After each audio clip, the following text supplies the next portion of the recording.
He rā whakahirahira tēnei mō Kirikiriroa, mō te iwi Māori me te hapori whānui.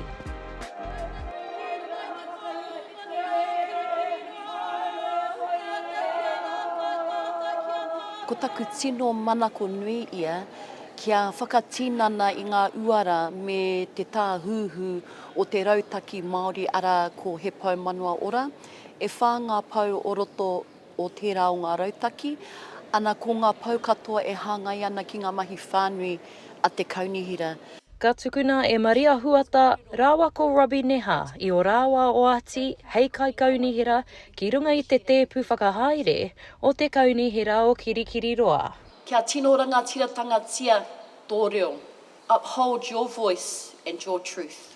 Me ki whenei, e rua noiho ngā ara e whai pūtea ai te kaunihera ki te utu, i ngā nama me te pikau i ngā haipapa a te kaunihera.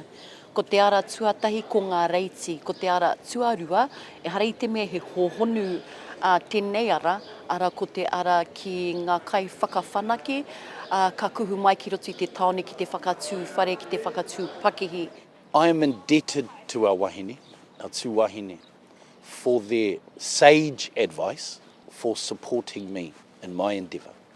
And one of my main goals is absolutely to partner up with those amazing women, two of which will now be my mentors. And of course Maria and Sarah, I'll join on council. I look forward to working together. Ko Kirikiriroa noi ho te kaunihera o Waikato, ka pupuri tonu ki ona tūru Māori e haere ake nei. We still serve our community. And I want to share with you all today that that is exactly what I bring to this role. Serving our community, serving our city, and serving all residents, from the wealthy to the homeless. I look forward to that whawhai, he pakanga pēr. And I will constantly remind him that he's not on the same page as our city. People voted for Māori wards. Ahakoa kia mau tonu te kaunihera o Kirikiriroa i ngā tūru ēnei, e mōhio ana ēnei kaikaunihera Māori, he tīmatanga noi ho tēnei, hei tautoko i ērā atu o ngā kaunihera no Waikato. He ara pai, engari, he ara tika. So that's what I think. I'm not, and I didn't campaign that.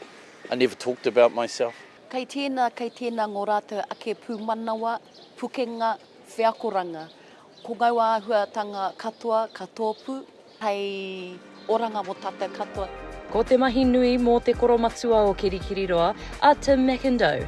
Ko te whakakotahi i tōna kaunihera ki te mahi i te mahi, hei pāenga mō Kirikiriroa. Mai o hapānapa, ma Aukaha.